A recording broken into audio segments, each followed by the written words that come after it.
শিক্ষাকর্মীদের বিক্ষোভের জেরে অফিসেই ঢুকতে পারলেন না রবীন্দ্রভারতী বিশ্ববিদ্যালয়ের রেজিস্ট্রার সুব্রত ঘোষ।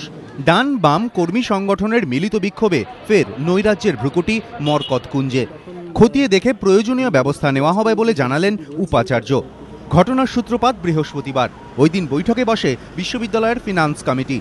শিক্ষাকর্মীদের অভিযোগ, বৈঠকের রেজিস্ট্রার সুব্রত ঘোষ বলেন, বিশ্ববিদ্যালয়ের অনেক শিক্ষাকর্মী যোগ্যতা লুকিয়ে কাজ করছেন। এরপরই ক্ষোভে ফেটে পড়েন বিশ্ববিদ্যালয়ের শিক্ষাকর্মীরা। বৃহস্পতিবারই এক দফা বিক্ষোভ দেখানো হয়। তাদের দাবি, আপত্তিকর এই মন্তব্য প্রত্যাহার করতে হবে রেজিস্ট্রারকে। শুক্রবারও সেই রেশ অব্যাহত ছিল। অভিযোগ, এদিন সকালে বিশ্ববিদ্যালয়ের রেজিস্ট্রার ক্যাম্পাসে ঢুকতেই বিক্ষোভ দেখাতে শুরু করেন শিক্ষাকর্মীরা। রেজিস্ট্রারের অফিসের সামনে অবস্থান শুরু হয়। অফিসে ঢুকতে বাধা পেয়ে বিশ্ববিদ্যালয় ছেড়ে বেরিয়ে যান সুব্রত ঘোষ। ঘটনার জেরে ব্যাপক উত্তেজনা ছড়ায়। বিশ্বভারতী বিশ্ববিদ্যালয়ের উপাচার্য সব্যসাচী বসু রায় চৌধুরী জানিয়েছেন, বিক্ষোভে ডান বাম সব পক্ষের শিক্ষাকর্মীরাই সামিল ছিলেন।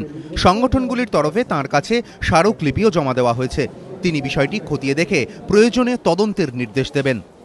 আমরা আলাপ আলোচনার মধ্য দিয়েই এই সমস্যা মেটাবার চেষ্টা করব। যে অপ্রীতিকর পরিস্থিতি, অনভিপ্রেত পরিস্থিতি তৈরি হয়েছে, নিশ্চয়ই সেটাকে আমরা মেটাতে পারব। ঘটনার কোনো তদন্ত করবেন আপনারা? সেটা আমরা দেখছি। উপাচার্য আরও জানিয়েছেন, রেজিস্ট্রারের সঙ্গে তাঁর কথা হয়েছে। তিনি এদিনের জন্য তাঁকে ছুটি নেওয়ার পরামর্শ দিয়েছেন।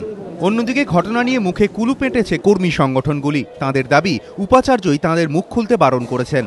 বিরোধ ভুলে জঙ্গি আন্দোলনে কাঁধে কাঁধ মিলিয়েছেন ডান বাম সবকটি কর্মী সংগঠন। রবীন্দ্রনাথের স্মৃতি বিজড়িত রবীন্দ্রভারতীতে আবারও নৈরাজ্যের পরিবেশ। কৃষ্ণেন্দু অধিকারী, চন্দন সেনগুপ্ত ও জয়ন্ত পাল, এবিপি আনন্দ, কলকাতা।